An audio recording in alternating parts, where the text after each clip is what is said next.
Ei, pessoal, boa noite para todo mundo que está aqui. Agradecer demais, mais um ano nessa presença, essa sala cheia. A gente fica muito feliz aqui e emocionada. 29 anos, né? Juventude, mas o coração continua acelerado aqui. Todo mundo sabe que essa hora é uma hora feliz e o Bruno chegou. E que eu queria, né, agradecer, né, primeiramente a todo mundo que está aqui, né, agradecer essa casa, né, essa sala, o Cine Humberto Mauro, que é a casa que nos abriga desde a primeira edição, um importantíssimo espaço de formação, né, da nossa geração e das outras que vieram. Agradecemos também esse ano o Cine Santa Teresa, o Vitor Miranda está aqui para a gente agradecer ao Vitor, agradecer todo o trabalho, né, da gerência de cinema, agradecer os projecionistas, a Rafa, a Jaque, o Júlio, todo mundo que cuida, né, para que os filmes cheguem até nós. E agradecer, né, aos nossos patrocinadores, nossos apoiadores. Mas antes disso, eu queria fazer, né, aquele rito anual, que todos já sabem, que é convidar as pessoas da equipe, né, as pessoas da Filmes de Quintal, que realiza, né, esse festival, e aos colaboradores e colaboradoras de curadoria, de organização, de produção, que estão com a gente esse ano. Então eu vou falando os nomes aqui, queria, né, nomear cada um, peço paciência, porque aí na divisão entre capital e trabalho a gente está mais do lado do trabalho, então a gente conta com a colaboração, inclusive de alguns voluntários também, que a gente agradece muito esse ano. Então queria chamar, né, a equipe, as pessoas que fazem o Fórum Doc, Paulo Maia, está aqui, Paulinho. Laura, que já está com a gente.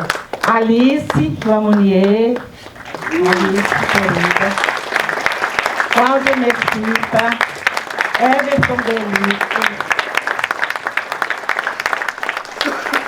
Vanessa Santos, a curadoria da nossa viveira, junto a Cora. Cadê a Cora? Cora Lima. Sem ela não existiria esse festival. Foi curadora da Mostra Brasileira esse ano. Daniel Ribeiro Duarte, famoso Ribão. Diana Zebrim, por favor.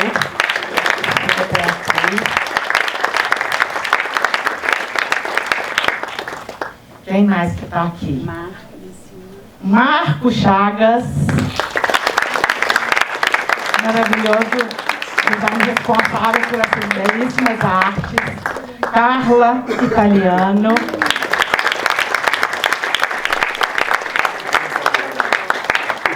Carol Antunes.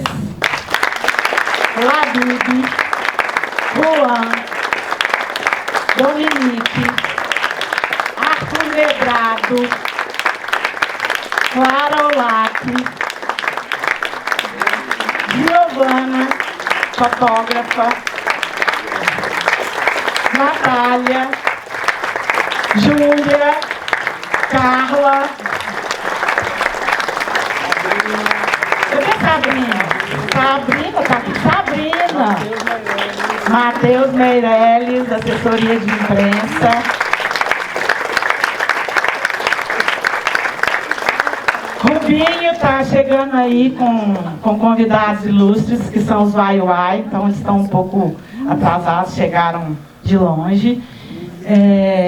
Júlio, já falei do Júlio, está lá na cabine, eu acho. O Júlio, vem cá, Júlio.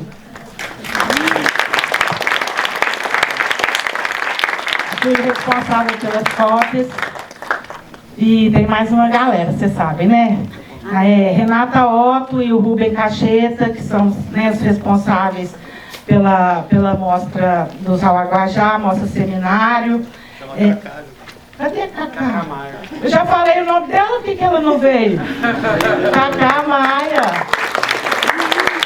Agradecer a Cacá, que além de ser do coletivo, está coordenando, né, a sala, o Cine Santa Teresa. Então é isso. Queria agradecer. Cadê? A Neca. Falei com ela, importante dela, a Neca. Mariana, que está na câmera de fotografia. Também queria agradecer a André Brasil, que acho que está lá montando, ou que entrou? Está lá fora montando. O Eduardo Rossi está lá fora também montando. César Guimarães, vem para cá, César. César hoje é super integrante, vem para cá, César. César, não existe Fórum Doc sem César. E queria agradecer, né, algumas presenças. A Soraya Misli, né, que vai fazer o comentário ao final da sessão, junto com a Carla Italiano. Né? Olha, vocês sentaram aí, que lindas. Vou sentar também. Então, queria agradecer muito a coordenadora, né, da Frente Palestina de São Paulo, a Soraya, que veio especialmente para comentar o filme Com Ração em Gaza, que abre esse festival. Queria agradecer a presença do Van Sancarelli, nosso querido também colaborador. Van que toca esse que é o projeto de cinema, para nós, mais importante do país, que é o Vídeo nas Aldeias, que desde o primeiro Fórum Doc, né, a gente conta com os filmes, com a presença, que tem esse trabalho fundamental de formação, né, seminal de cinemas indígenas. E mais uma vez agradeço ao Vansan e aproveito para convidar para a sessão do Arquivo Aberto, que vai ser lançado aqui no Fórum Doc, na quinta-feira, na próxima quinta-feira, às 19 horas, aqui na sala, com a presença do Vansan e da Ana Carvalho, que são os diretores, né, desse filme, que a gente está lançando uma série em 5 episódios, que o Fórum Doc está tendo assim, a honra, né, de lançar. Bom, também queria agradecer a presença do Renato Stutman, que vai comentar o filme O Riso e a Faca, que vai ser exibido no domingo. O Ivo, que está aqui, fotógrafo do filme, bem aqui na minha frente. Também vai estar nos comentários da sessão. E todas essas pessoas que eu estou vendo aqui hoje, que sempre foram muito importantes, assim, acompanharam a trajetória, né, desse festival. Estou vendo o João, estou vendo Dani, estou vendo o Luiz, estou vendo os 2 Luizes, enfim, o André Novaes, muito feliz com a presença, né, de todo mundo.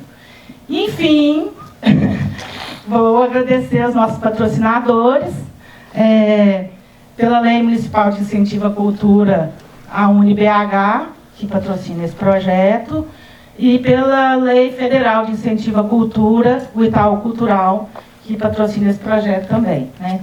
E agradecer o apoio, né, cultural da Fundação Clóvis Salgado e do Cinema do Cine Santa Teresa, Cacá, e do CTAV, enfim. Estão aqui as logos de apoio. A UFMG, que é essa co-realizadora, né, do festival também. Então, estão feitos os agradecimentos. E eu vou passar para a Glória, que vai fazer a propaganda do catálogo. E, por fim, vamos apresentar a sessão. Glória, que é nessa coordenação editorial desse belíssimo trabalho. Obrigada, Jupi. Obrigada.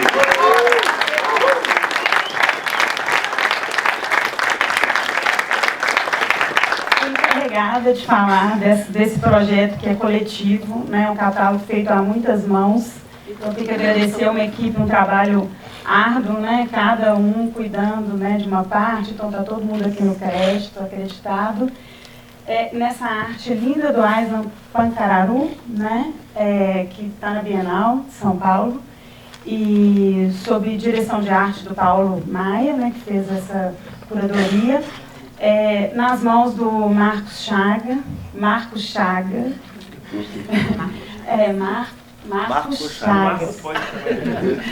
Marcos sem S. Que é um super parceiro. A gente tem...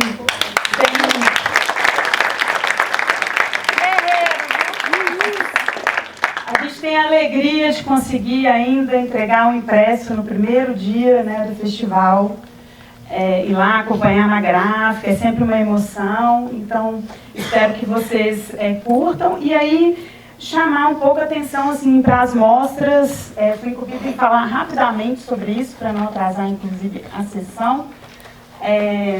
Nós temos aqui, além da sessão, né, de abertura de hoje, tem a mostra seminário dedicada ao Aguajá. Durante a semana, né, tem o seminário e várias sessões fílmicas. Retrospectiva TT Moraes, Mostra Contemporânea Brasileira, Mostra Contemporânea Internacional, Programa Documentaire sur Grand Écran, também sessões especiais brasileiras, lançamentos, sessão Vídeo nas Aldeias, com um belíssimo projeto aí, de uma série com 5 filmes. O Vansan está aqui para representar, logo mais vai chegar a Ana Carvalho. Sessão Saberes Tradicionais, sessão Filmes de Quintal, filmes restaurados com convite ao Intermediações, sessão de encerramento dedicada ao Tomás Farcas. A gente tem também, enfim, sessões comentadas e pelo menos 13 ensaios que compõem ali um diálogo com essas mostras. Um material, um caderno de imagens lindíssimo, né? Que vocês vão usar o Aguajá. Não falou usar o seminário, Aguajá. você podia falar o nome. Tá. Falar o nome completo. Mostra Seminário Cine Tacajá ao Aguajá, modos de inventar o passado futuro. Sob curadoria da Renata Otto e Rubem Cacheta Queiroz. As demais mostras que eu tinha mencionado, a Cláudia Mesquita e o Everton Belico, foram curadores, a Carol Canguçu, a Cora Lima, o Heitor Augusto e a Vanessa Santos fizeram a curadoria da Mostra Contemporânea Brasileira. A Internacional tem a Carla, o Paulinho, Paulo Maia, tem também o César Guimarães com a Monzan, que está aqui presente, vai comentar amanhã um filme de Silvio Jorge. Temos a honra, ela veio em 2009, né? E ela voltou outras vezes e também agora a gente está recebendo aqui no festival. Amanhã essa sessão lindíssima. E eu queria só comentar que assim, hoje, para os nossos padrões, é como se fosse um curta-metragem, mas a gente tem um filme de 5 horas no Cine Santa Teresa, no domingo. Então, voltando aí à nossa tradição de sessões longas, e depois outros longas, alguns curtinhas, mas essa é a característica, né, do festival, né, de ter essa diversidade. Espero que vocês consigam apreciar essa belezura aqui.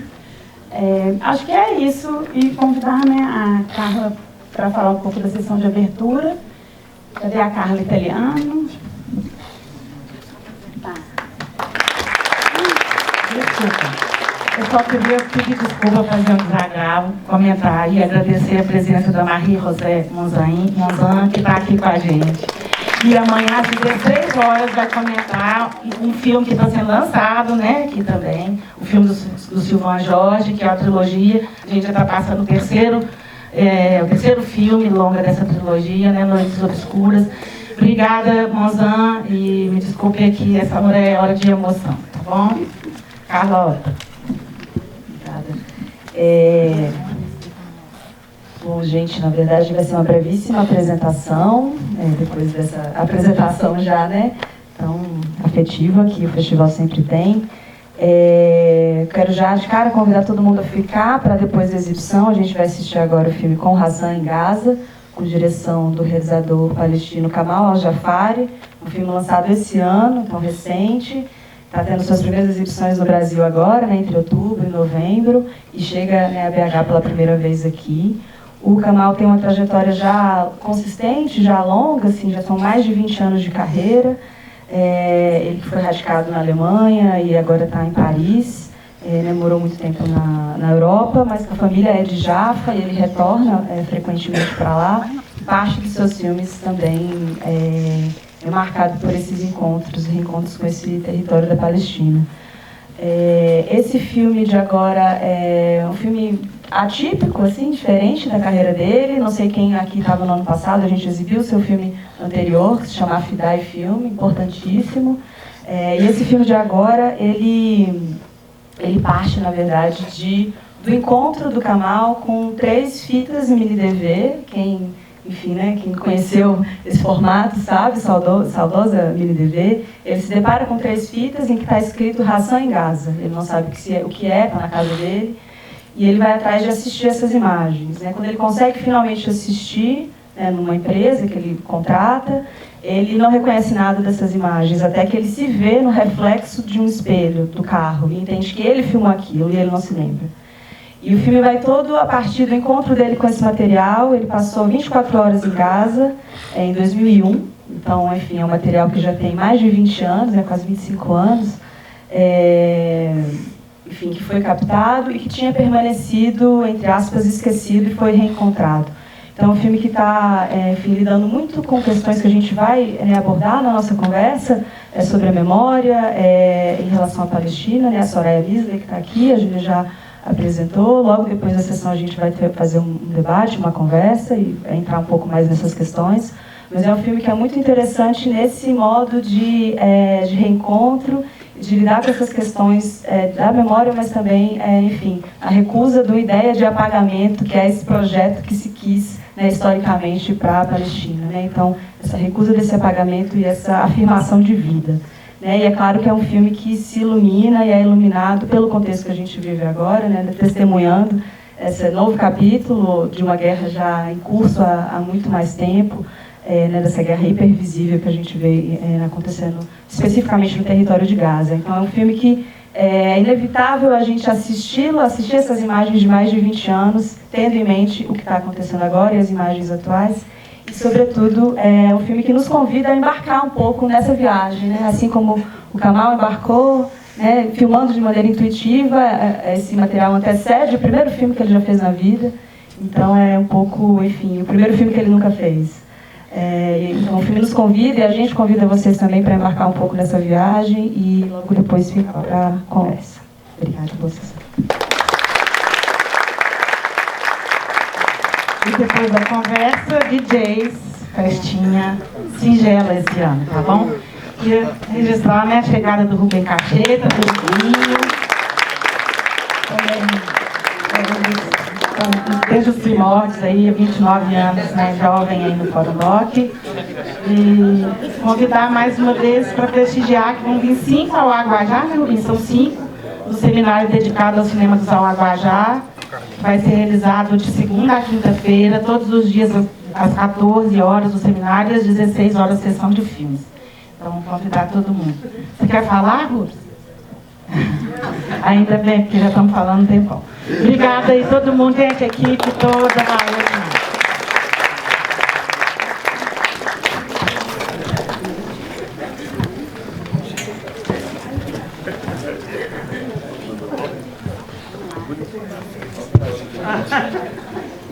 Mas aqui tem um lugar, ó.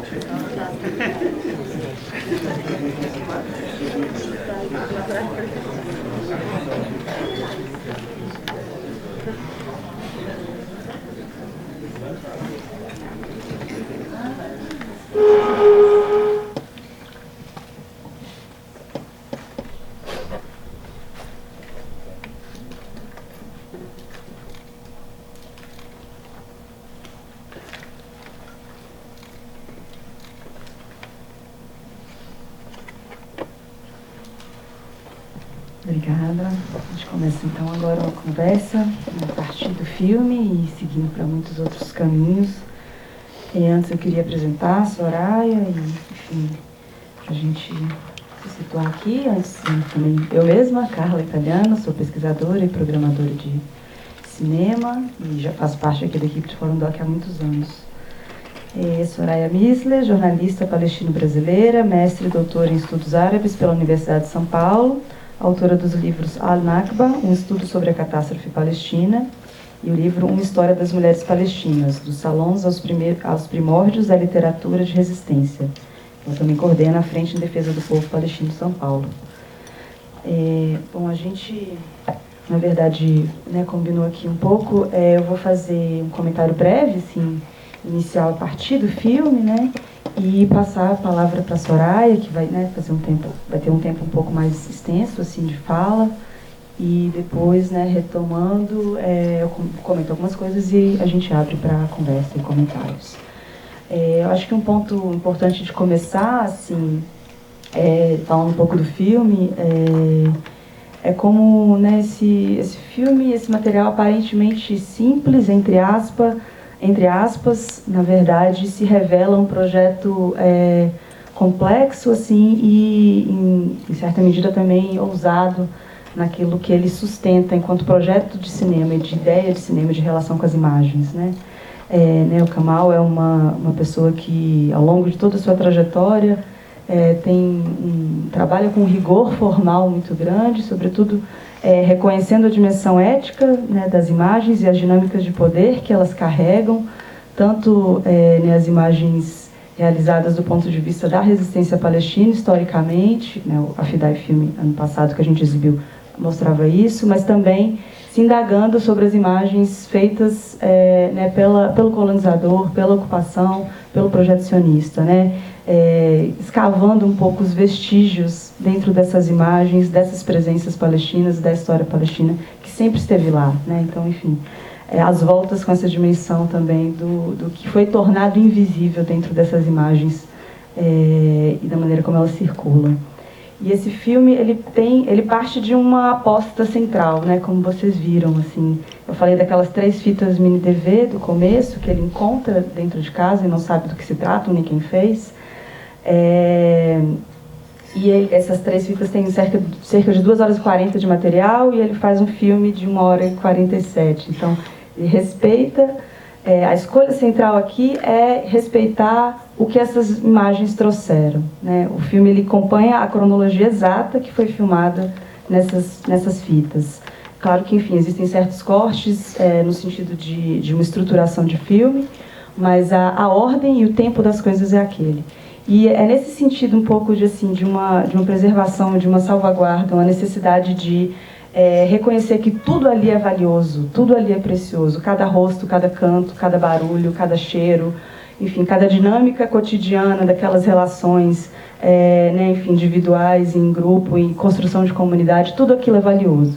Então, enfim, eu não comentei no começo, mas a gente fez eu e Carol Almeida, que inclusive quero aproveitar esse momento aqui inicial para dizer que foi publicado no catálogo uma conversa entre eu e Carol, que a gente fala um pouco desse filme, e nós também fizemos uma entrevista com o Kamal, acho que eu falei, né, que vai ser disponibilizada online em breve, e nessa conversa ele fala um pouco sobre essa escolha central, assim, que é uma escolha que também está dizendo sobre um posicionamento em relação ao próprio fazer cinematográfico, né, que diante de escolhas que teoricamente levariam à construção narrativa, né, do que seria um filme para ser assistido por um público mais amplo, palatável, etc., ele escolhe a vida, né? Então ele entende esse material e esse filme e esse encontro com esse material como uma possibilidade de esperança diante do que está acontecendo agora, né? E diante de toda a história né, da Palestina.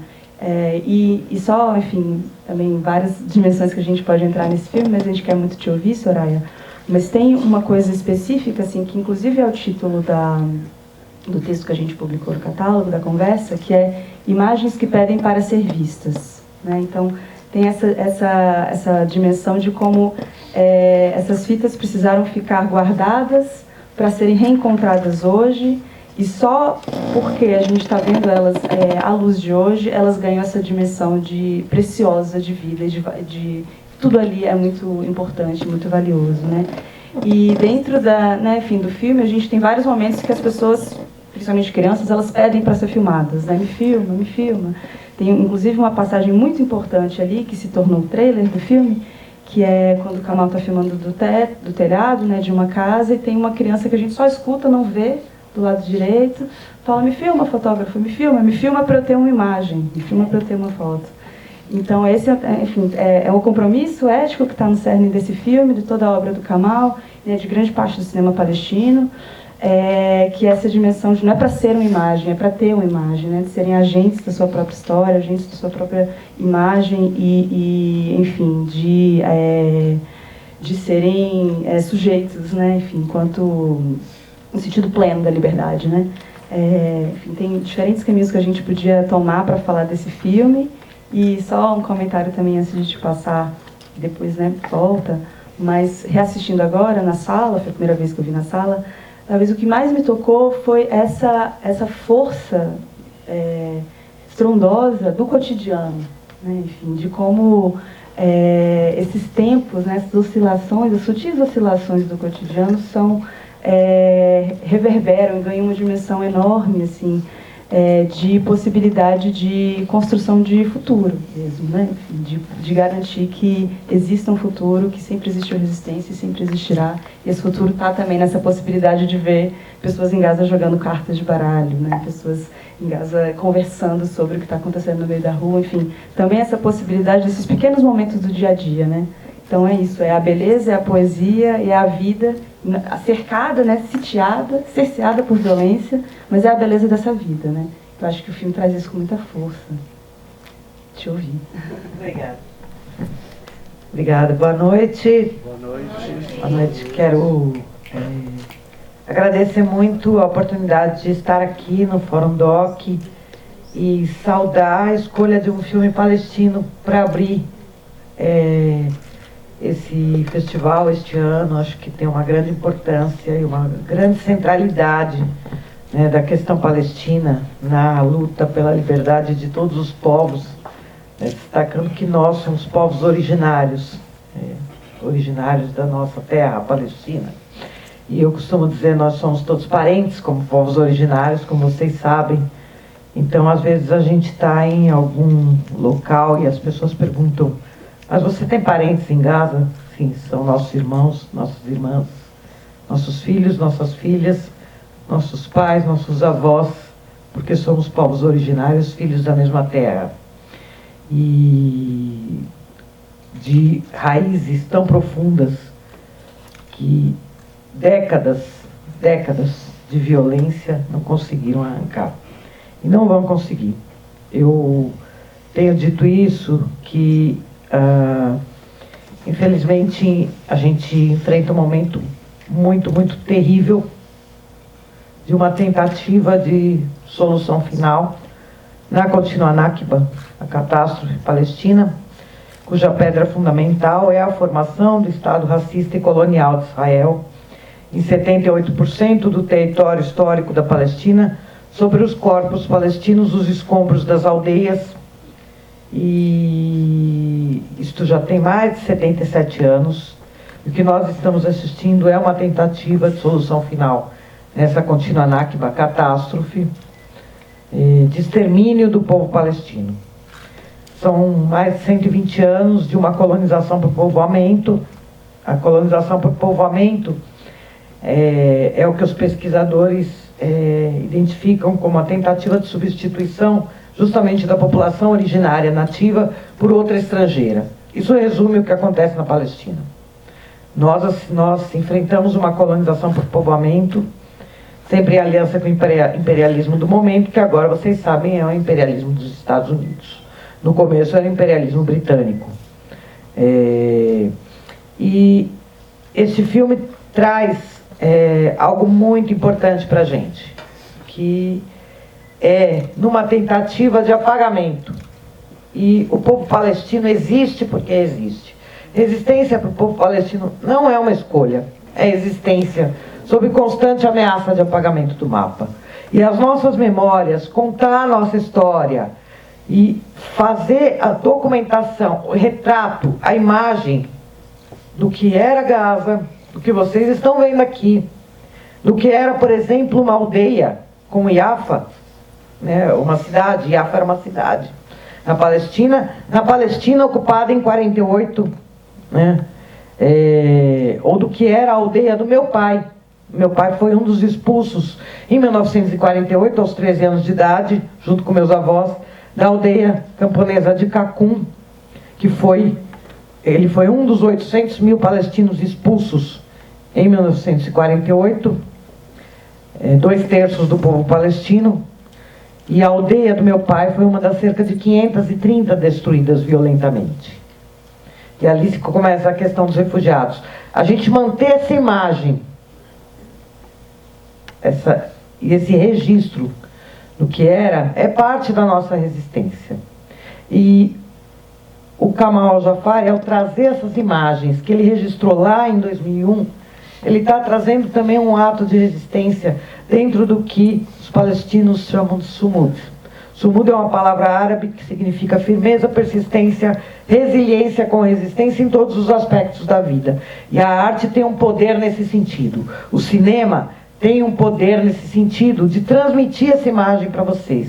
Porque o que a gente assiste é 90% de Gaza destruída. Vocês viram aqui no começo do filme que mostrou uma universidade. Todas as 12 universidades de Gaza foram destruídas. Não tem mais universidade em Gaza. Todos os hospitais completa ou parcialmente destruídos. Escolas, a mesma coisa. As crianças que vocês estão vendo aqui, que já são jovens, já seriam jovens, a gente não sabe se estão vivas ou mortas. Nenhuma delas. Todas as crianças que vocês veem aqui, nós não sabemos se elas estão vivas. Todas as pessoas que vocês veem nesse filme, nós não sabemos se ainda continuam vivas. Todos os lugares que vocês veem, que eles passaram, aqui, todos, sem exceção, com Gaza 90% destruída, a chance de que não exista mais aquele café onde eles estavam jogando baralho, esse cotidiano, esse modo de vida comunitário, essas casas todas, provavelmente esse cenário, essa imagem que vocês estão vendo aqui, com certeza não existe mais do jeito que está aqui, dessa forma. E aquelas árvores que você vê quando você passa e tal, Israel destruiu 85, 90% da terra palestina. O mar de Gaza, que vocês veem tão lindo aqui, e os peixes, e as crianças brincando, e pegando os peixes, aqueles peixes que vocês veem no mercado, que já a cada dia era diminuído, cada período era diminuído as milhas para pesca, impedindo os pescadores de poder alimentar a sua família. Esse mar está inteiramente contaminado. Todas as condições de vida em Gaza estão sendo e continuam sendo destruídas para o extermínio do povo palestino.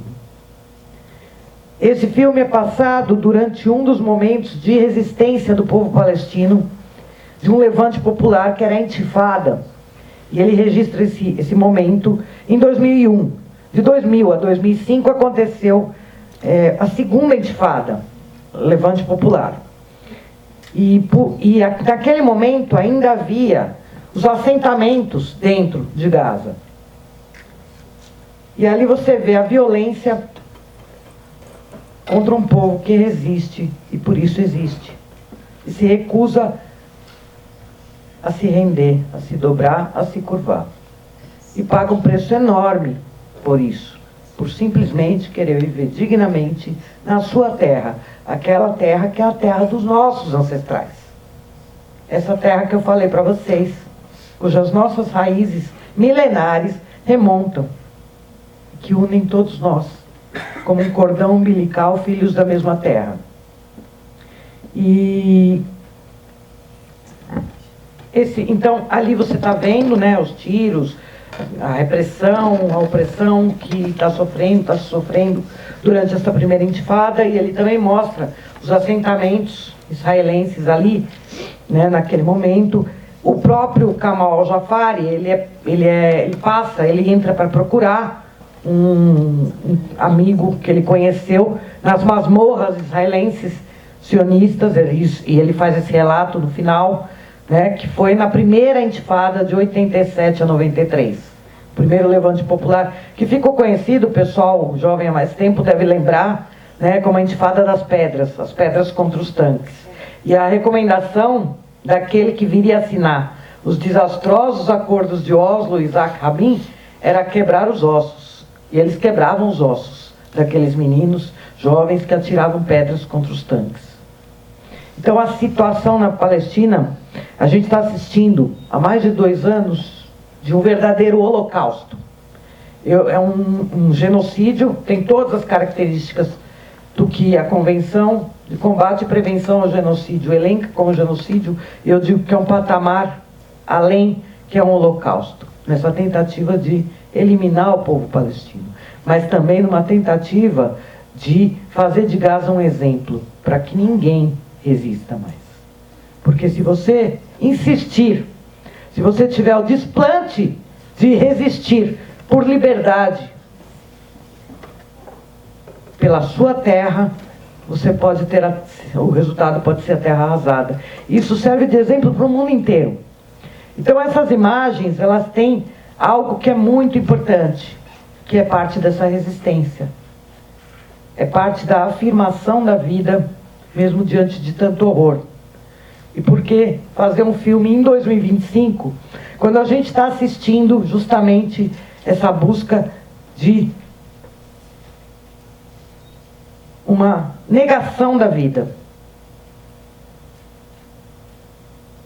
Justamente pela importância que a memória tem como parte, né, de você manter viva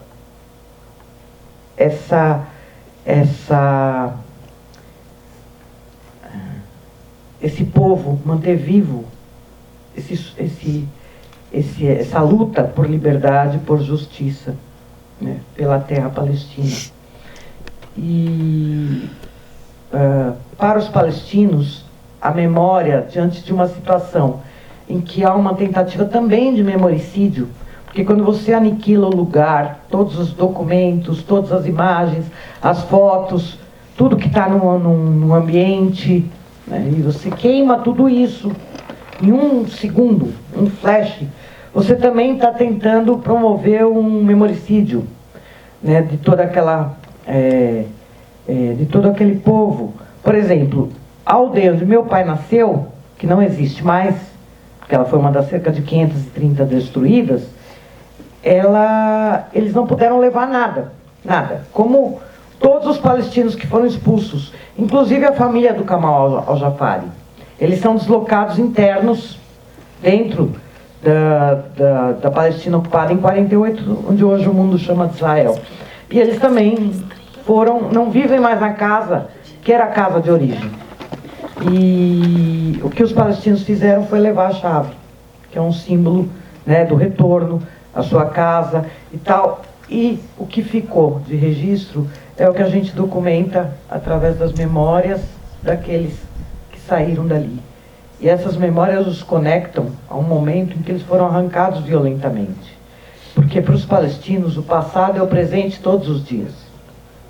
Não existe esse passado, assim como não existe estresse pós-traumático, como diz a psiquiatra Samar Jabr. O passado é o presente todo dia, rumo a um futuro de libertação. E trazer esse filme no meio de um genocídio, no meio de uma tentativa tão violenta de exterminar o povo palestino, de extermínio ao povo palestino, é parte dessa luta por um futuro, sim. É parte de manter essa memória que se insiste em apagar e se persiste em apagar.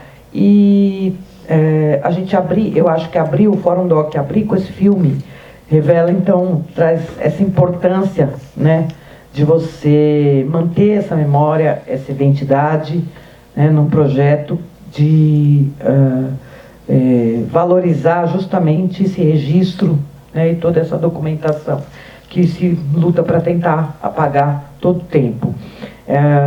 Como eu estava comentando com vocês, então, esse filme é feito durante a Segunda Intifada, e que ela termina em 2005, e é muito violenta a repressão, muito violenta por parte de Israel, em todos os momentos que os palestinos tentaram resistir, foi absolutamente violento.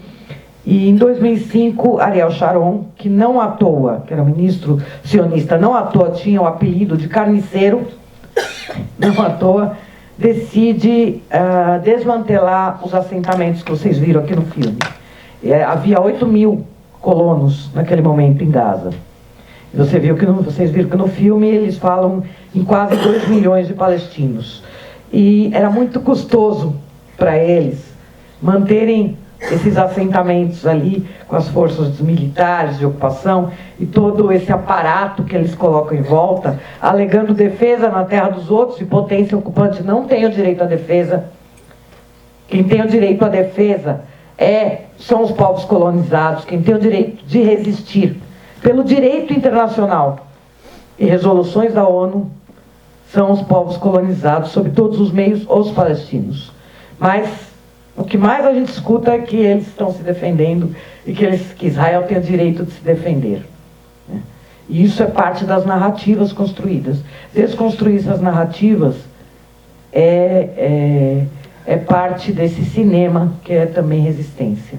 É parte dessa arte, que é também resistência. É parte de uma literatura, de uma poesia, que é também resistência. Porque para o povo palestino, em todos os aspectos da sua vida, não há escapismo. A única possibilidade de existência é resistir. Resistir é fazer um filme, é contar essa história, é documentar o que era Gaza e mostrar para vocês que havia um modo de vida comum, que havia crianças sorrindo e pedindo para ser filmadas e fotografadas, e brincando na praia, e pegando os peixes na mão, e tendo uma vida bastante simples, e fazendo todos os trabalhos que você vê em qualquer outro lugar, mesmo numa prisão a céu aberto. E é documentar tudo isso e dizer: Gaza era desta forma. O que você está vendo no filme são um monte de terroristas, como Israel alega, ou você está vendo um povo que quer viver e que ensina a vida, como diz a nossa poeta palestina Rafif Ziad. Nós palestinos ensinamos a vida, mas hoje somos um massacre televisionado. Então, quando Israel desmantela esses assentamentos em 2005, porque era muito custoso, e passa tudo para o outro lado, que a Palestina, em 78% do território palestino é ocupado, e ali se consolida Israel em cima dos corpos palestinos, dos escombros das aldeias, mediante limpeza étnica planejada e genocídio em cerca de 70 aldeias, lá em 48. Essa é a pedra fundamental da contínua Nakba catástrofe. Em 67, Israel ocupou militarmente o restante da Palestina. Gaza, Cisjordânia, Jerusalém Oriental, Cidade Velha de Jerusalém, porque a parte ocidental já tinha ocupado em 48. Mais 350 mil refugiados. E isso nunca parou. Nunca parou. E o que também nunca parou é a resistência do povo palestino, porque não há outra alternativa. Seja através do cinema, e nós temos excelentes filmes, excelentes cineastas, jovens cineastas, contando as memórias e a história da Palestina, seja através da ficção ou de documentários, seja através da literatura, da poesia, seja através da afirmação da vida, de contar a memória e contar a nossa história, que é tão apagada e tão distorcida, deturpada, como parte da desumanização do povo palestino, para afirmar que nós somos culpados de estarmos sendo exterminados nessa punição, e que nós merecemos isso, porque é o que nós assistimos todos os dias, não é? Essa propaganda de guerra contra o povo palestino, justificando a carnificina. Eles são terroristas, eles não são humanos iguais a nós. Essa é a ideologia que é construída, é uma ideologia orientalista, nas palavras do intelectual palestino Eduardo Said, de um Oriente inventado de bárbaros não civilizados, afeitos à violência por natureza, que, portanto, não podem tomar o destino nas suas mãos ante um Ocidente com o qual Israel se coaduna de civilizados, lógicos, com valores reais. Essa desumanização está presente o tempo todo nas notícias, no chamada grande mídia, que eu tenho afirmado que é a grande minúscula mídia, e que isto, como jornalista, eu digo para vocês, não é jornalismo. Que o tempo todo você vê o grupo terrorista Hamas, e o Estado de Israel, que tem o direito de se defender, legitimando um projeto colonial o tempo todo, e afirmando aqueles bárbaros, esses são civilizados, o tempo todo batendo nessa imagem para as pessoas, construindo essa imagem de que nós não merecemos viver. E nós continuamos a ensinar a vida. E nós ensinamos a vida e apresentamos para vocês um pedacinho delas, né, dela aqui, em relação a Gaza. Em 2005, então, esses colonatos são retirados, são passados para a Cisjordânia, em que hoje há cerca de 700 mil colonos, e só cresce o número de assentamentos e colonatos lá na Cisjordânia, onde acontece uma limpeza étnica muito aprofundada. E em 2006, como desdobramento dos acordos vendidos ao mundo como paz gradual e progressiva, em 93, os acordos de Oslo desastrosos, que nunca ninguém viu um único dia de paz, a não ser paz dos cemitérios. E a mesma coisa que agora estão falando em paz, cessar fogo desde 10 de outubro, e todo dia morre gente na Palestina. Todo dia morre gente em Gaza. A imposição da fome por Israel continua. Ontem bombardearam, foi o segundo maior bombardeio depois do cessar-fogo em Gaza, mataram 33 palestinos num dia. No dia 28 de outubro, mataram mais de 100. 18 dias depois desse cessar-fogo, que só serve para dizer: olha, tem paz, fiquem quietos, porque havia uma onda de solidariedade tão grande que precisava ser contida. E até a ONU, agora no Conselho de Segurança da ONU, em que os Estados Unidos vetaram o cessar-fogo N vezes durante esse genocídio, no Conselho de Segurança da ONU, o plano Trump, esse plano de paz dos cemitérios, de tutela de Gaza, porque, lógico, nós somos os não civilizados, nós não podemos ter o destino nas nossas mãos. Essa tutela de forças internacionais ali, sem consulta aos habitantes nativos, como tem sido ao longo de toda a história, foi aprovado ali no Conselho de Segurança esse plano do Trump. E Rússia e China se abstiveram. Se abster não muda nada. Eles tinham direito de veto. Por que não vetou? Porque a vida palestina não vale nada de acordo com os interesses e as negociatas em cima da mesa, né? Porque pouco tempo antes o Netanyahu tinha se encontrado com Putin. Eu vi a foto. Então, isso é tudo uma construção para depois dizer: ah, mas eles não aceitaram, então vamos seguir com a limpeza étnica e o genocídio. Porque assim se ganha mais dinheiro, né? A gente viu os vídeos de inteligência artificial que o Trump colocou no site oficial. Estava lá. Gaza, a Riviera do Oriente, né, que eles querem garantir. E os empreendimentos imobiliários, bilionários. Essas forças internacionais de paz que eles falam, tinha bilionário, sionista assassino, empresário bilionário, sionista assassino e criminosos, como o próprio Tony Blair, que vocês sabem a história, né, em relação à invasão do Iraque nos Estados Unidos. Então, esse é o que a gente vê. Então, se a gente vê uma linha de continuidade nessa resistência, porque não há opção para os palestinos, a gente vê também uma linha de continuidade na cumplicidade internacional histórica. Cumplicidade internacional histórica, a gente poderia ainda hoje ver as imagens que a gente está vendo aqui no filme, em relação a Gaza. Porque se vocês verem a imagem de hoje, está transmitido para quem quiser ver nas redes sociais, pelos heróicos e heróicas jornalistas palestinos, vocês vão ver que está bem diferente, porque é terra arrasada totalmente, né? Então tem essa linha de cumplicidade internacional histórica, do enclave militar do imperialismo, não estou falando dos partícipes do genocídio, né? Hoje os Estados Unidos, que destinam 310 bilhões de dólares, números atualizados, desde 48 já destinaram 310 bilhões de dólares para manter o Estado de Israel, mais as suas armas. A Alemanha, segundo maior fornecedor de armas para Israel, as potências europeias. Mas estou falando de uma cumplicidade internacional histórica que até hoje não ouviu o apelo do povo palestino por isolamento internacional a Israel, dentro da campanha central de solidariedade, que é BDS, boicote, desinvestimento e sanções, aos moldes do chamado por boicote, que ajudou a pôr fim ao apartheid na África do Sul nos anos 90. E aqui no filme, então, nós estamos vendo, foi retirado em 2005 esses assentamentos. Em 2006, como desdobramento de Oslo, aconteceram eleições legislativas e o Hamas, um partido político, que você pode ter todas as diferenças programáticas, mas é um partido político e é parte da resistência do povo palestino. Não é terrorismo, isso é uma narrativa construída, não é terrorista. O Hamas ganha as eleições como um voto castigo em relação à autoridade palestina.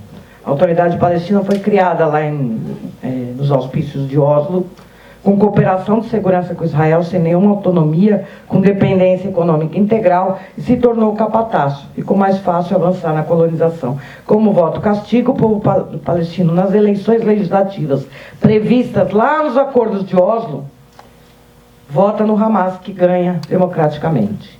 E aqueles arautos da democracia e dos direitos humanos do Ocidente, Europa, Estados Unidos, Israel, não aceitaram o voto palestino. E aí há um conflito interno e o Hamas assume Gaza. E desde então, Israel impôs um cerco criminoso a Gaza. 18 anos de cerco criminoso. Vocês veem que nada começou agora. Nada começou agora. Nada começou há 2 anos. E então eles cercam Gaza. E depois de impor esse cerco criminoso a Gaza, são 4 ou 5 massacres que acontecem ali. 2008, 2009, por mais de 30 dias. Depois, 2012, por algo como uma semana. 2014, 51 dias. 2021, fora os bombardeios que eu costumo chamar de a conta-gotas. Bombardeio por algumas horas, alguns minutos, 8 horas apenas de energia elétrica por dia. Já era assim, antes de 2023. Essa era a realidade. E eles diminuíam, como Israel controla tudo, diminuíam essa energia elétrica para Gaza se não tivesse um bom comportamento. Ou seja, se você resistir, eu vou diminuir a energia elétrica. A água já era 96% contaminada em Gaza. As terras agricultáveis envenenadas, que eles ficam jogando veneno toda hora. E tudo que eles destruíram nesses massacres não permitiu a reconstrução. Então já vinha uma situação muito limite, que a ONU em 2015 disse que Gaza se tornaria inabitável em 5 anos. E nós estamos numa situação de total destruição desde outubro de 2023. E o povo palestino, eu até escutei uma palestina lá na Cúpula dos Povos, durante a COP30, em que a gente denunciava o ecocídio, que é a destruição de todas as formas de vida para extermínio do povo palestino. E ela dizia, eu não entendo, eu não consigo entender o DNA do nosso povo, porque fica se reinventando. E quando diziam que Gaza se tornaria habitável em 2020, em 2023, tinha 2,3 milhões de palestinos ali em Gaza, sobrevivendo como dava, numa situação muito terrível, que 80% do povo palestino em Gaza já vivia de ajuda humanitária. Não porque o povo palestino não teria condições de cultivar na sua própria terra ou de pescar, mas porque é impedido de todas as formas de vida há bastante tempo. E continua a resistir, a dizer que não vai sair da sua terra. 2,5 a 3 milhões de oliveiras e árvores frutíferas destruídas nesse processo, desde 67, destruídas nesse processo, para impedir todas as formas de vida. E o povo palestino ficou o tempo todo se reinventando. Ela até comentou, essa palestina lá na Cúpula dos Povos, falando, atrás de uma tenda, onde tem um pedacinho de terra, vai lá e planta alguma coisa. Sabe? E é assim que os palestinos têm vivido, né, e pensando sempre, né, que o sentimento é de abandono. Quando você visita a Palestina, o que você mais escuta é: conte ao mundo que viu, porque a comunidade internacional nos abandonou. Esse é o sentimento do povo palestino, que se tornou os corpos matáveis. Como a gente vê em vários outros processos, os palestinos são os corpos matáveis. Porque se você não é igual aos outros, você é tão desumanizado e demonizado, você pode ser o corpo matável. É a naturalização disso. A naturalização de um holocausto em pleno século XXI, que é o que a gente assiste. E a Palestina se converteu na prática em laboratório do mundo. Laboratório do mundo, seja como um caso exemplar para esmagar uma resistência e dizer não resista. Se você resistir, Gaza está ali, ó. Ó o que aconteceu em Gaza. Esses dias eu assisti um filme que mostrava uma resistência numa aldeia grega da ocupação nazista, sobre a ocupação nazista, né? E nesse filme tinha uma resistência muito forte nessa aldeia grega. Era um filme de ficção, mas mostrava uma aldeia, mas era baseado em fatos reais.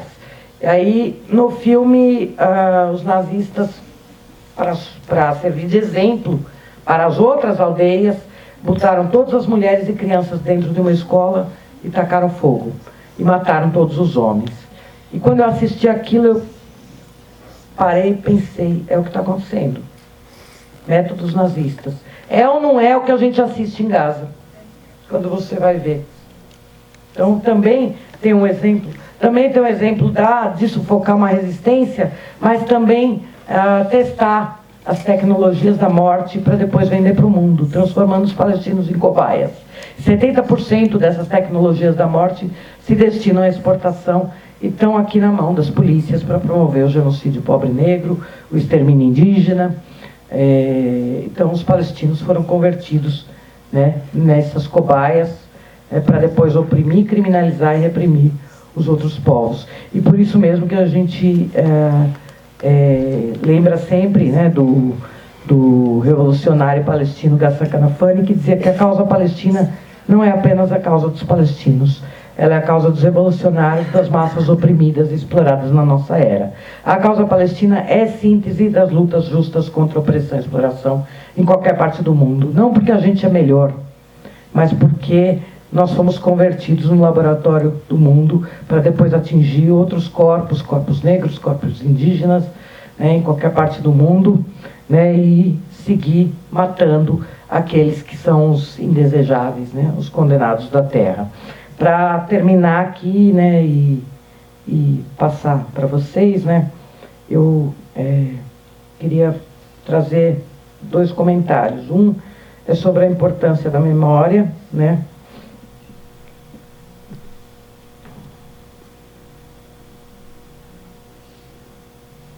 e aí, a partir de Laila Abulugod e Ahmad Saadi, né, que tem um livro que eles falam da Nakba de 48, né, e sobre memória, e eles fazem esse comentário que eu acho que é muito válido e linka muito com o filme que a gente acabou de ver.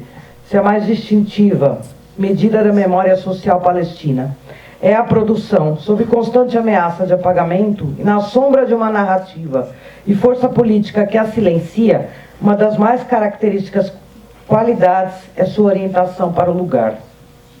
Para os palestinos, os lugares do passado, pré-Nakba, e sua terra têm um peso extraordinário. Não são simples lugares da memória, mas símbolos de tudo que tem se perdido e sítios de saudade aos quais o retorno é barrado. Esses mesmos autores argumentam que é essa concepção que norteia a visão lírica e até mesmo poética, né, dessas narrativas, dessa memória, do que é transmitido, né, inclusive em relação às aldeias de 48, pré-Nakba, né.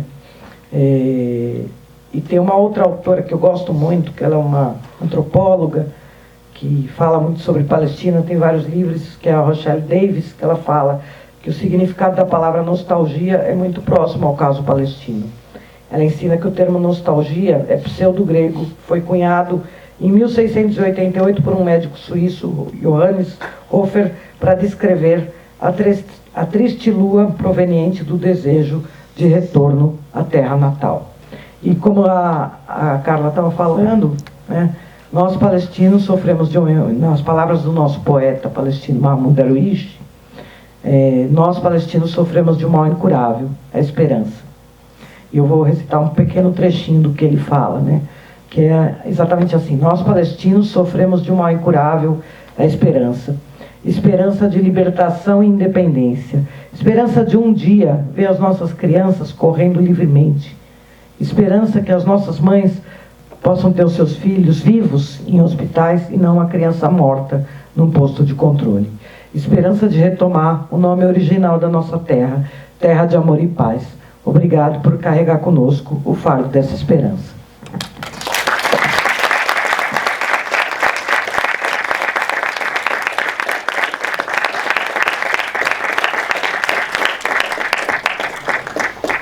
Obrigada, Soraya. Acho que foi fundamental, é fundamental a gente te ouvir depois de assistir um filme como esse. E eu acho que todo mundo aqui também está ainda reverberando as suas palavras. Assim.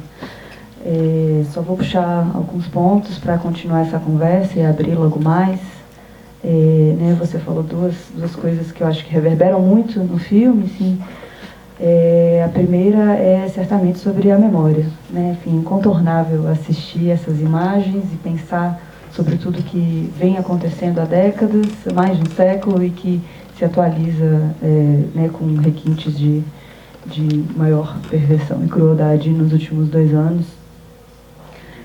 E só, enfim, comentar como o filme começa com um esquecimento, né? Esquecimento dessas fitas estavam guardadas, o esquecimento do próprio Kamal sobre aquilo que filmou, sobre quem ele era, sobre, enfim, o que essas imagens diziam.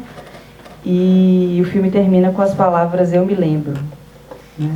Essa, entre aspas, mensagem que fica final de um aprendizado. E nesse sentido também de que essas vidas e o que essas imagens registram são esses sinais contra o apagamento, né? E que o projeto, né, colonial sionista é esse projeto que tenta ocupar né, por tentar ocupar por tanto tempo, como o próprio Kamal fala em entrevista, ele foi mal sucedido. Então o apagamento nunca será bem sucedido, ele nunca vai conseguir ser apagado. Então por isso essa afirmação do "eu me lembro", né? E esse "eu me lembro" não é só eu como indivíduo, né? É eu como comunidade, como um povo, né? Ele fala das histórias da própria família, ele retoma ali no final nessas lembranças de infância,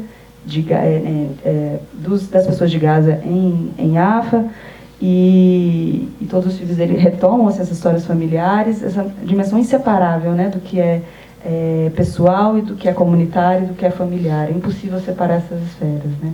E a todo momento o que está nos dizendo é isso: esse apagamento não vai vencer, ele não vai acontecer, é impossível. Né? E é isso que essas imagens estão nos mostrando, que esse filme traz, né? E essa dimensão dessas imagens que pedem para ser vistas é justamente também essa vida e essas pessoas que pedem para serem reconhecidas, né? Enquanto em sua importância e sua fundamental necessidade de liberdade, né? E como o próprio Kamal falando desse filme, ele diz de uma dimensão quase como uma vida dessas imagens, né? Um filme que estava pronto e ele precisava encontrar com ele, né? Assim como ele precisava encontrar com o Hassan, né? O Hassan é esse guia, é uma pessoa que ele não conhecia, ele conhece lá, se torna um guia que ensina a ele sobre o próprio sobre o seu primeiro professor de cinema, como ele nomeia, porque ele ensina uma lição muito importante, que é: tenha paciência. Espere, aquela sequência que a gente vê, né, à noite pela janela, né? Espere, tenha paciência. E né, você fala né, da resiliência, é um pouco esse ensinamento que o Hassan trouxe para o Kamal, que o Kamal nos traz a partir desse filme, e de que é isso, né? Esse filme estava pronto por 20 anos e ele só precisou encontrar com ele, né? Então, enfim, essa dimensão da memória volta como uma força de uma outra dimensão, né? Enfim, tem várias outras coisas que a gente pode falar também, mas eu abro aqui para comentários, perguntas, se alguém tiver, se não, continuamos aqui também.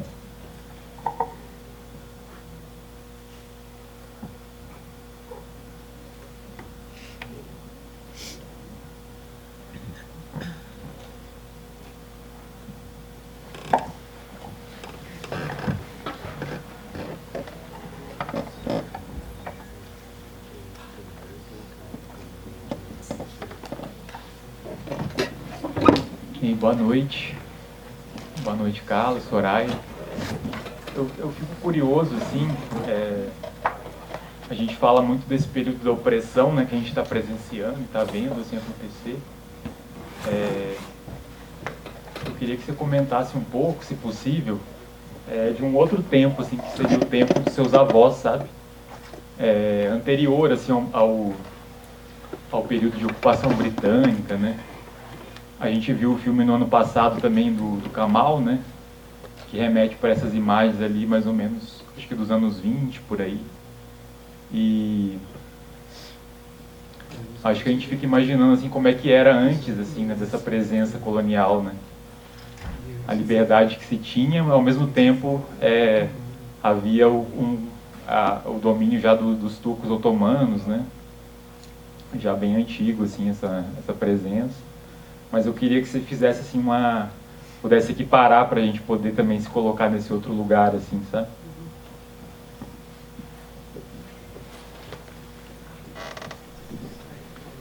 Tem mais alguém para perguntar e comentar? A gente já faz a sequência?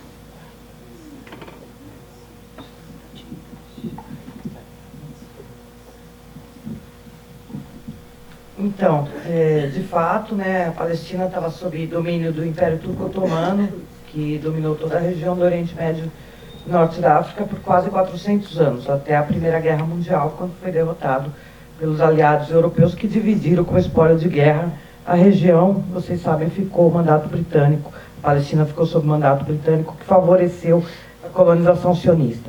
A Palestina sempre enfrentou ocupantes, sempre foram vários que passaram por aquelas terras. Isso não é à toa. A Palestina é o centro, o coração da região, local para trânsito e circulação, ligação entre Ásia, Europa e África. Isso selou o destino da Palestina. Então sempre passaram vários ocupantes. Mas havia uma vida até a ocupação, a Nakba de 48, quando é fundado um Estado consolidado, um projeto colonial, em cima dos corpos, das terras palestinas. Até então era sempre foi Palestina e continuará sendo Palestina. O nome Palestina tem 3.200 anos como província palestina, muito antes da constituição dos Estados Nacionais, no século XIX, já era reconhecido como província palestina, os palestinos já se reconheciam enquanto povo palestino. Isso continua, né, mas passaram por ali vários ocupantes, né, ao longo desses milhares aí, desses tempos, desses anos. A Palestina sempre foi ocupada, sempre pela sua localização ali, né, em cima de interesses em toda a região. Vocês sabem, uma região muito rica em petróleo e tal, né, e também se descobriu gás natural agora, né, tem os aquíferos, por exemplo, os aquíferos de Gaza, que estão totalmente contaminados, né, e falar dos tempos dos meus avós. Assim, eu sou de origem palestina, tanto por parte de mãe quanto de pai. Então, é até interessante falar isso, porque o meu bisavô materno, ele veio para o Brasil, ele desertou do exército turco-otomano na Primeira Guerra, porque ele não queria servir de bucha de canhão para defender o Império Turco-Otomano. Então ele veio para o Brasil, foi trabalhar na estrada de ferro lá no Mato Grosso, palestino. Ele tinha passaporte turco-otomano. Depois o meu avô materno, né, que não era filho desse meu bisavô, mas era o genro dele, né, também palestino, veio para o Brasil e tinha passaporte britânico. Então cada momento assim, os documentos eram diferentes. O meu pai, que foi expulso na Nakba junto com a família, tinha um passaporte jordaniano. Meu pai palestino tinha um passaporte jordaniano. Porque ele tirou o documento na Jordânia antes de vir para o Brasil, para poder vir para o Brasil. Eu consigo contar para vocês a história do que era a Palestina, contada pelos olhos do meu pai. O meu pai nasceu em 1935. Por que eu digo do meu pai? Porque eu não conheci meus avós paternos. O meu avô paterno, ele faleceu no refúgio já, né, mas deslocado internamente né? E meu pai só veio para o Brasil depois que o pai dele faleceu, porque meu pai era o caçula de 12 irmãos. Nas famílias árabes, tudo é muito comunitário, como ela falou, e quando a gente conta a nossa história, é uma memória coletiva, é uma história coletiva, é a história de muitos, né? Porque é a mesma história, você vai ouvir. E quando o pai morre, né, o ancião, até assim, o filho mais velho assume a família. Né? São sociedades tradicionais, o filho mais velho assume a família. E o meu tio, o mais velho deles, falou: alguém precisa sair daqui porque nós precisamos comer. Então, aí ele veio para o Brasil, esse meu tio, chamou mais um irmão, veio um segundo tio meu e meu pai foi o terceiro a vir. O meu pai contava a história do que era a terra dele. Meu pai nasceu em 1900. Então eu não conheci meus avós, né, paternos. O meu avô faleceu antes do meu pai vir para o Brasil e a minha avó nunca saiu de lá, né, vivia já como parte da nossa família, vive na Cisjordânia, já vivia ali na Cisjordânia e morreu ali na terra, mas deslocada, não na terra onde ela nasceu, né, de onde eles foram expulsos, não na aldeia camponesa.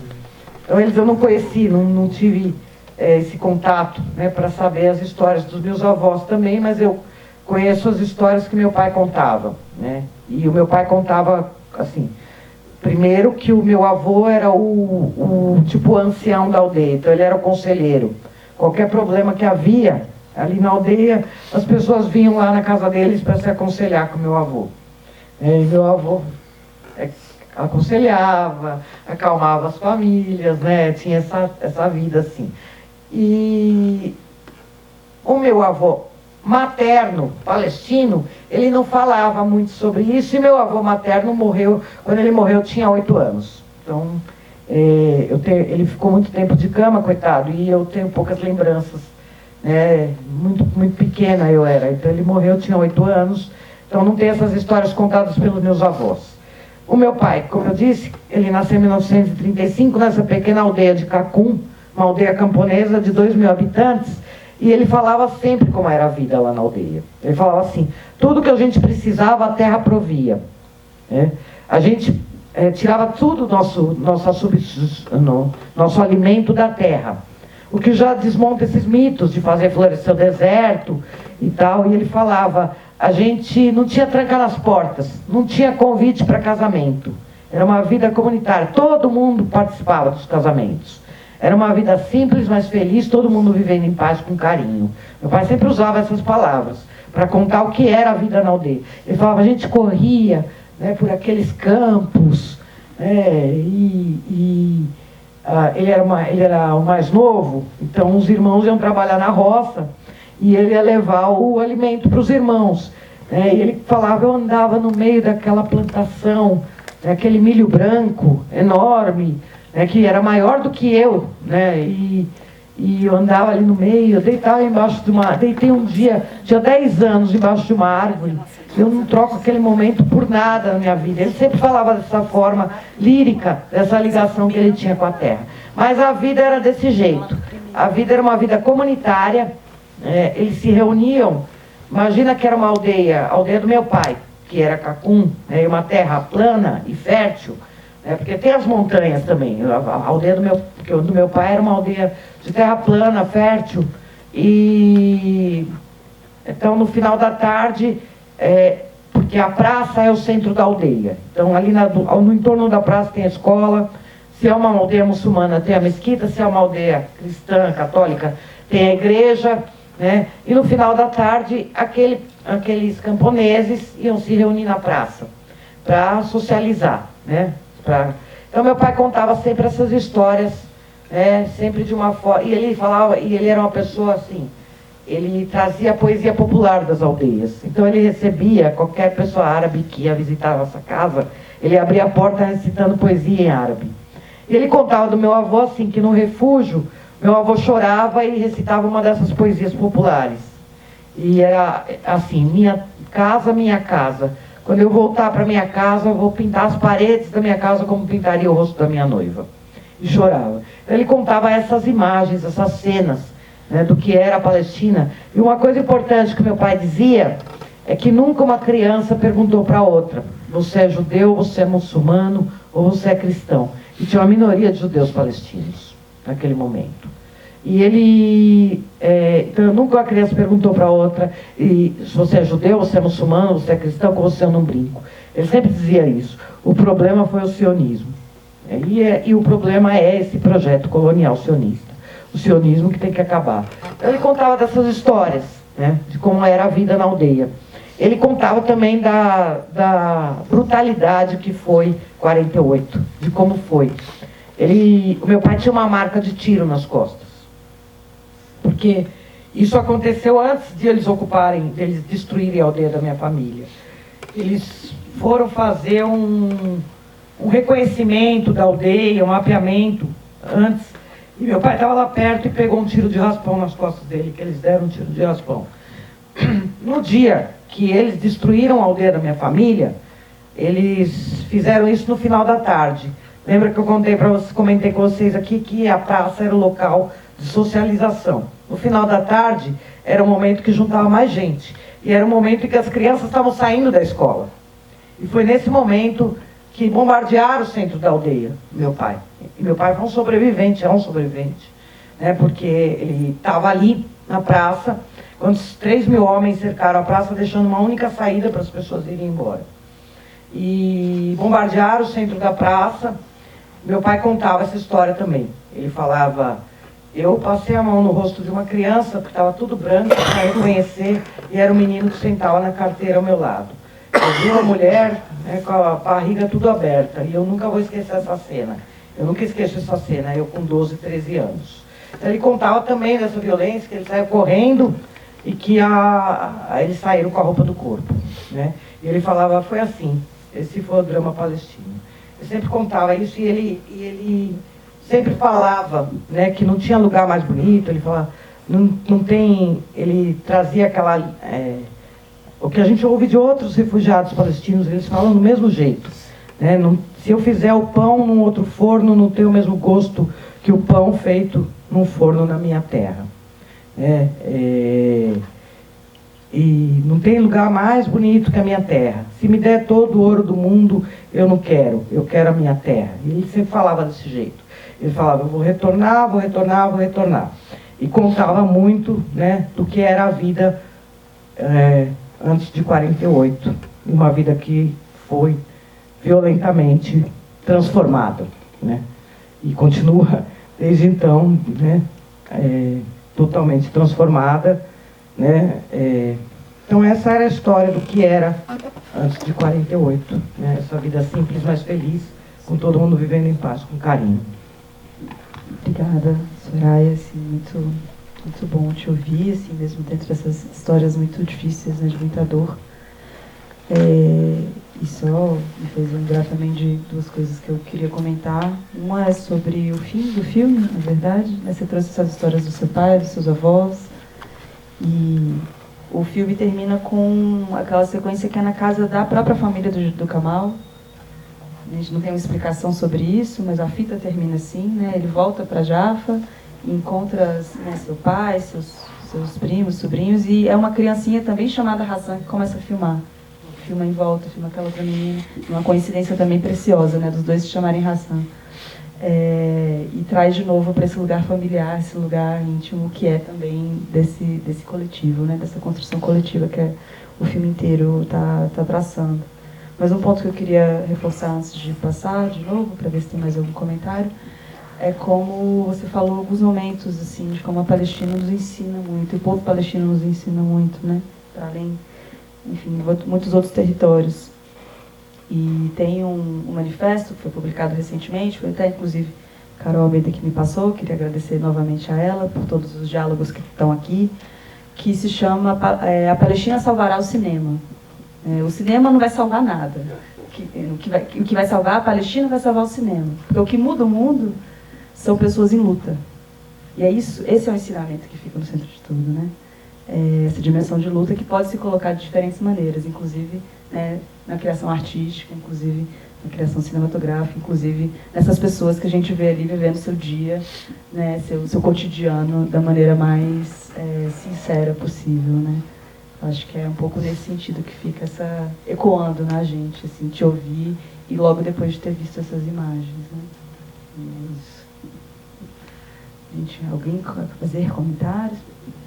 Isso aqui a gente pode fazer na sequência. Boa noite, saudar todos, todas e todos aqui. Soraya, grande companheira, né, o Fórum Doc, por esse momento. E antes de fazer minha pergunta, eu queria convidar vocês. Meu nome é Edelvaz, eu faço parte do Comitê Mineiro de Solidariedade ao Povo Palestino, aqui em Belo Horizonte, desde outubro de 2023, que nós estamos na rua. O Comitê Mineiro, ele é formado por várias entidades, estudantes, trabalhadores, sindicatos, partidos, pessoas militantes independentes que estão pela causa palestina. Então, desde outubro de 2023 que nós estamos na rua. E essa semana agora, pelo fato do dia 29 de novembro ser o Dia Internacional de Solidariedade com o Povo Palestino, nós estamos com várias atividades que eu gostaria de convidar todos e todas aqui que estão, que nós vamos receber o Mansur Peixoto aqui, ele já está em Belo Horizonte. Então, nós vamos fazer um seminário no sábado, lá no Sindirrede, que é onde nós funcionamos toda segunda-feira com reuniões. E esse seminário vai ser no sábado, dia 23, das 13 às 18 horas, então estão todos convidados. E também no dia 27, que é o ato referente ao dia 29, aonde nós faremos na UFMG com um manifesto para pressionar a Universidade Federal de Minas Gerais a romper um acordo que tem com a Universidade Hebraica de Israel. Então nós vamos entregar esse manifesto à reitoria para pressionar, para fazer igual essas outras universidades que estão aí, e também a UFMG não destinar o conhecimento ao genocídio. Então estão todos convidados. E a minha pergunta, Soraya, assim, né, diante de toda essa desolação que a gente vive há 2 anos, né, esse absurdo, né, tipo assim, a gente não tem palavras para designar isso tudo que está acontecendo com o povo palestino, que a gente vê todos os dias, sabe, todos os dias, ao longo desses mais de 2 anos, né? Quais são os desafios nossos para continuar, sabe, para pressionar o governo brasileiro a romper todas as relações? Agora, em 7 de outubro, nós estivemos em Brasília entregando um calhamaço de assinaturas do nosso abaixo-assinado, e nós fomos reprimidos por estarmos ali defendendo a Palestina, condenando o genocídio de um povo, mais de 20 mil crianças martirizadas. Então, assim, o que mais que a gente pode fazer, sabe, para que tenha uma diferença, para que faça uma diferença, sabe, na vida dos nossos irmãos, nossas irmãs palestinos que estão lá, e que as armas que estão lá vêm para cá, e que a gente sofre todo dia com isso, né? Não tem como. Obrigada. Mais uma pergunta. Boa noite, tudo bom? Obrigado pelo filme, primeiro, obrigado pelos comentários também, adorei escutar vocês. Não sei se tem uma pergunta não, na verdade, assim, só um comentário. Mas fiquei pensando quando vocês falavam aqui. A cena que eu achei mais tocante no filme foi aquela cena na praia, que eles encontram com as crianças, né? Estão com peixe, brincando com peixe, depois aparece o pai. Se eu não me engano, é o primeiro momento que ele sai de trás da câmera, né? Vai para frente da câmera. E aí, no momento que ele vai para frente da câmera, ele fala que está procurando amigo, né? Quando essa informação chega para a gente. E logo em seguida, ele passa a conversar com aquele moço que diz que, né, tinha sido prisioneiro também. E a gente deixa de escutar, né? Aí de repente não dá para entender o que eles estão conversando, né? Eu fiquei até pensando nos filmes do Kiarostami, assim, né? Será que isso é um procedimento, né, para quem gosta do Kiarostami? Que se pergunta, né, se aquilo de fato está na fita muito devido, também já tem um procedimento, por exemplo, de pós-produção para gerar essa impossibilidade de escutar o que eles estão falando. E eu fiquei pensando nessa coisa da memória, a partir dessa cena, assim, pensando agora, na verdade, que é isso, né? Ao mesmo tempo que, apesar de tudo, né, essas imagens e essas memórias existem ainda, né? Tem uma beleza também, que é justamente essa dubiedade, talvez assim, né, entre aquilo que fica, aquilo que a gente consegue acessar ainda e aquilo que a gente não acessa, né? Então sempre está convivendo, parece, né, a memória e aí o esquecimento, né? Uma coisa não existe, não está sem a outra, né? E aí talvez, sei lá, isso me fez pensar ainda mais assim, que é uma cena bonita por tudo, que é ali, né, aquele pai é muito bonito, mas também por essa espécie de síntese, talvez, né, do que o filme, do gesto do filme, assim, né? Ei, Soraya, obrigada pela sua presença. Aproveitando os comentários da companheira ali, eu queria te ouvir, saber o que você pensa sobre a mobilização política brasileira em relação ao apoio à Palestina. Eu fiz parte da construção do comitê com os companheiros aqui, no início, e eu percebo um esvaziamento, assim, sabe, diante da gravidade. Se a gente compara com outras regiões do mundo, na Europa, na África do Sul, enfim, até mesmo nos Estados Unidos, né, atos massivos, assim, e me parece que aqui as pessoas demoraram muito tempo para começar a falar da Palestina, muito tempo para começar a fazer as coisas. Então, eu queria te ouvir e saber o que você pensa sobre isso, sobre o atual contexto. Eu acho que vai ser a nossa última rodada. Alguém quer fazer mais algum comentário, pergunta? Eu queria só comentar rapidinho sobre o filme. Então, destacar assim, como é diferente a gente assistir a diferença do regime dessas imagens para as imagens que a gente vai sendo massacrado por elas, mesmo pela internet, não só pelos jornais, né, assim. Mas como que essas imagens que nos colocam ao lado, muito mais ao lado dessas pessoas, dentro da casa, próximo das mulheres, né? Assim, e pela posição formal mesmo, como a Carla acentuou, um rigor formal, assim. Como que isso é político também, no sentido de permitir um outro tipo de relação, né, com as imagens, de engajamento sensível, talvez, mesmo assim. Como é importante, né, o cinema. Uma forma também pode ser política. Para mim, esse filme me trouxe muito isso, a diferença de um regime muito diferente das imagens de guerra massacrantes que a gente tem, né? E eu acho que o uso que ele faz pós, né, da trilha, por exemplo, o uso de som, dos textos, né, da cartela, dos textos e também da própria precariedade da imagem, quando ele usa a imagem quase já se dissolvendo, seja naquele cara de perfil, ou seja, enfim, nas casas, naquele momento da espera, né, como esse trabalho estético, né, assim, nos leva para uma outra dimensão, não só de sensibilidade, mas de reflexão, de pensamento, de possibilidade, de compartilhamento, né, de uma terrível situação existencial, mais do que, né, assim, essas imagens muito realistas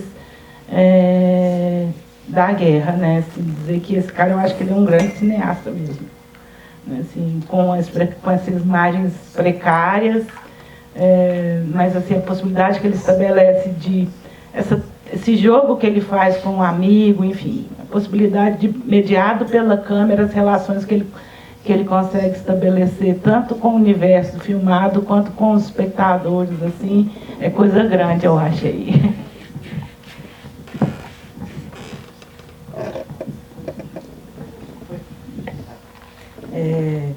Então, eu acho que tem essa humanização que você traz. Eu concordo totalmente. Eu acho que ele traz a sensibilidade que aproxima as pessoas, né? Quando você vê as crianças brincando na praia, né? Eu acho que humaniza, né? Diante de tanta desumanização de todo um povo, esse filme tem esse poder de humanizar as pessoas, humanizar os palestinos, né? De mostrar, né? Olha as crianças, olha as pessoas, né? São gente como a gente, né? Então acho que eu concordo com você. O cinema tem esse poder, a arte tem, né? A arte bem direcionada, né? Ela tem esse poder, né? Que não é uma arte de tendência, mas, né? Se você disser não estou tomando partido, estou sendo neutro, você já está tomando partido, né? E eu gosto muito do Lukács quando ele fala, né, dessa questão da arte, que ele fala exatamente isso. Você não tomar partido, você está tomando partido. Que você fazer um filme, por exemplo, com esse teor, tem a ver com a consciência do ser social, né? Então, e eu acho que a arte tem esse poder, né, de transformação da realidade mesmo. O cinema pode alcançar gente que às vezes a gente não consegue, com a nossa voz, com as nossas histórias, as nossas memórias.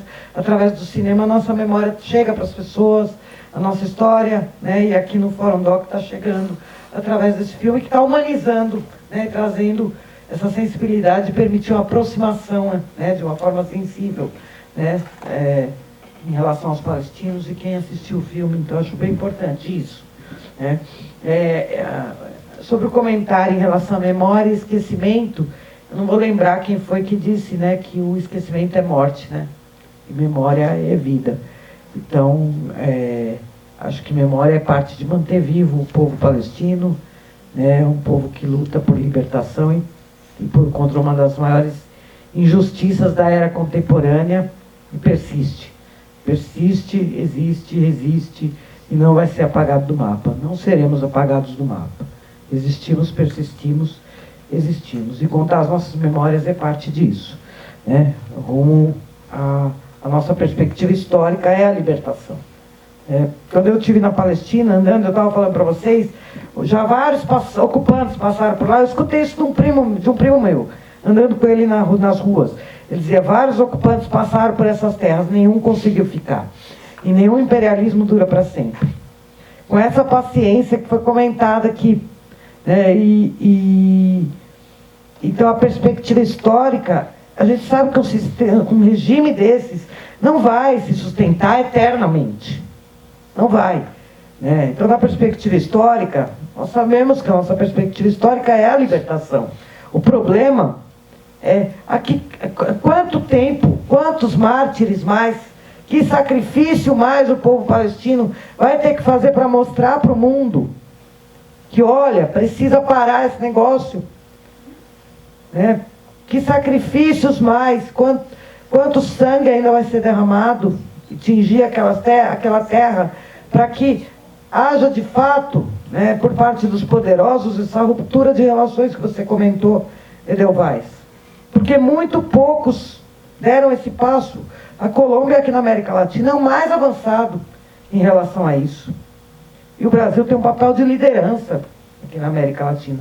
Podia estar liderando uma fila, ouvindo o apelo do povo palestino por isolamento internacional a Israel, para afetar as bases materiais que sustentam esse estado de apartheid colonial, genocida, essa limpeza étnica. Então, assim, já emendando, né, quais os desafios para continuar e o que mais fazer, eu queria dizer, não desistir, né? Não desistir, persistir. Se há uma contínua Nakba e uma tentativa contínua de apagamento de todo um povo, o povo palestino, e a gente compreende que essa luta é nossa, uma luta central para a libertação de todos os oprimidos e explorados, e a importância da causa palestina numa luta anti-imperialista, anticolonial, o que eu queria dizer é isso. Quem entendeu agora, quem começou a ver agora, não pare de falar sobre Palestina. Continue a ecoar as vozes palestinas, continue a contar as nossas histórias, as nossas memórias, a divulgar esse filme, a divulgar os nossos poemas, a nossa literatura, a ecoar as vozes palestinas, a seguir na denúncia e na mobilização. É difícil? É difícil. É bastante difícil, mas manter a luta permanente. Porque se há uma Nakba contínua, o que cabe a nós é continuar. Então a gente precisa disso, porque sozinho a gente não consegue. A gente precisa, né, dessas ações coletivas, concretas, efetivas, de que não desista. É difícil, muito difícil. Eu coordeno um comitê em São Paulo, que é um comitê que a gente resolveu transformar em permanente. Ele tem 16 anos, a Frente Palestina de São Paulo, 16 anos. A gente fez manifestação com 8, com 80, mas a gente nunca desistiu, né? E sempre continuou.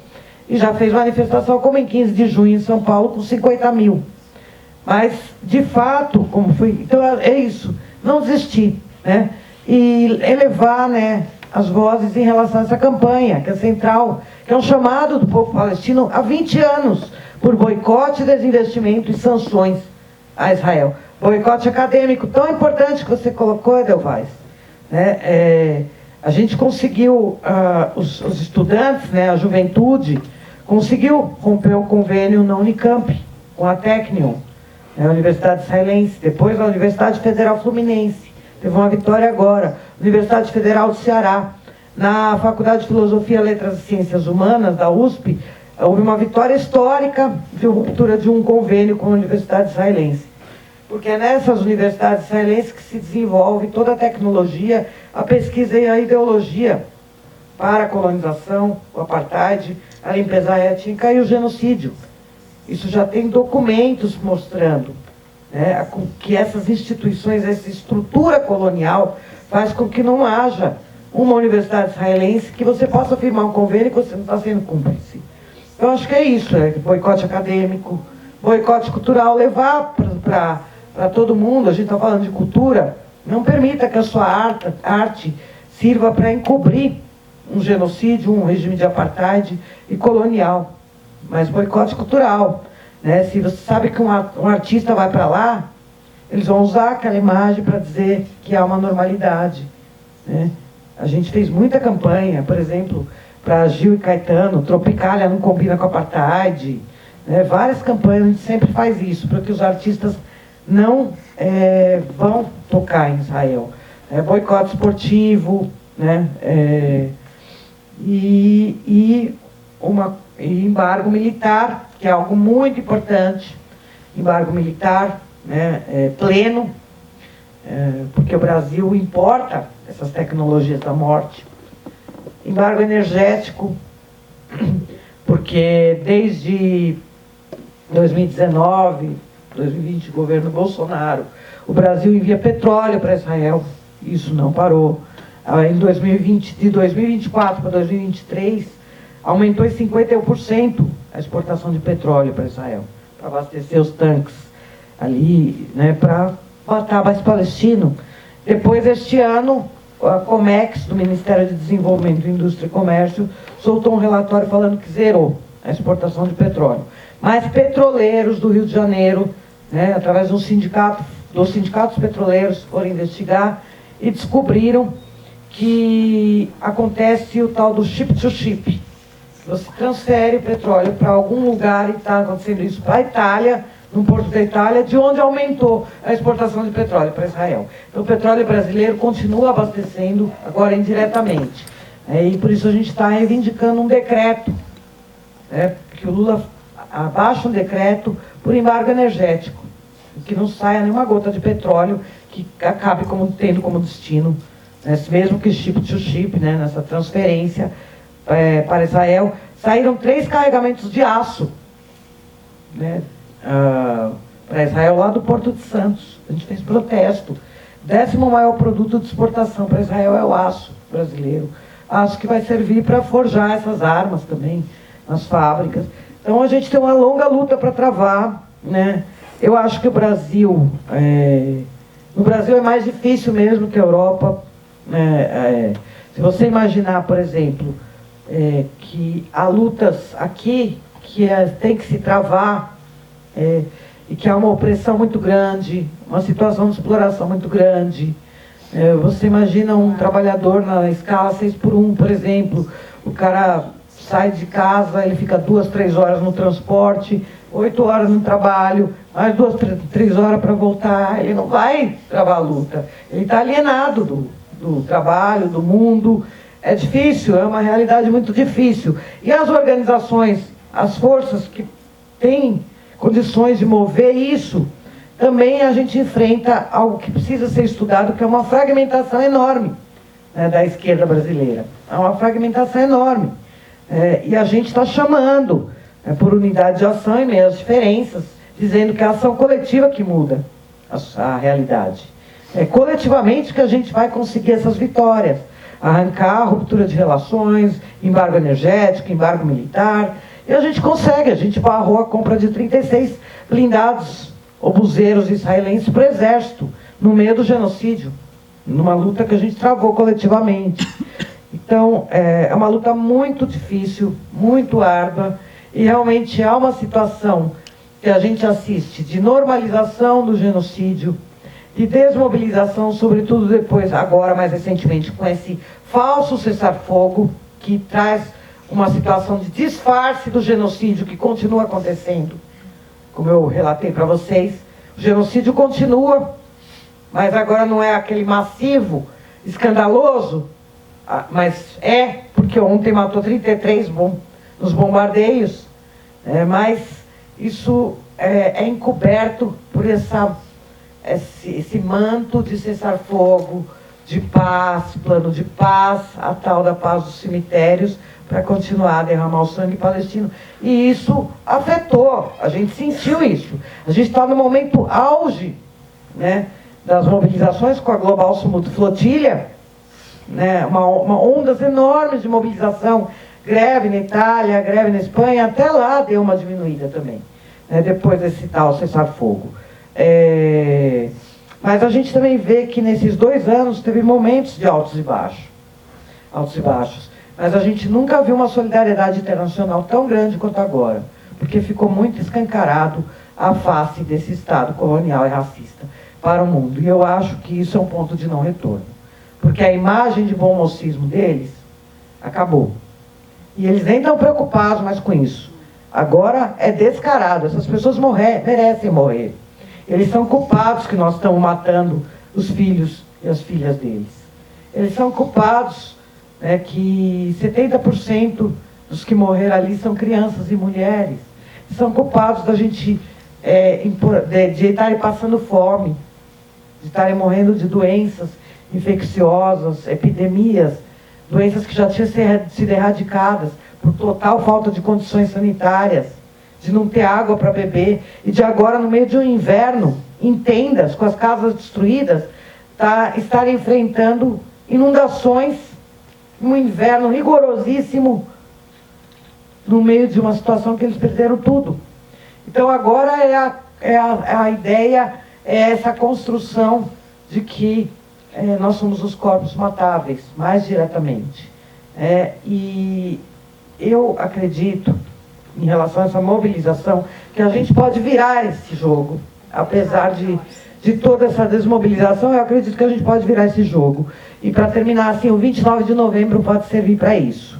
Porque é um dia de ação global e eu acho que vai ter marchas muito grandes em todos os lugares. E convido vocês para seguirem todas as páginas do comitê, dos comitês, do Comitê Mineiro aqui, e acompanharem todas as ações e se somarem rumo à Palestina livre do Rio ao Mar. Obrigada, gente.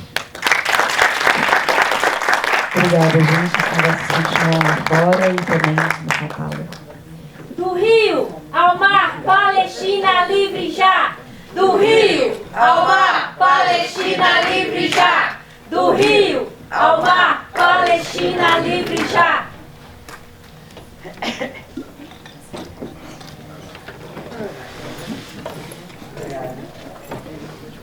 Obrigada. Obrigada.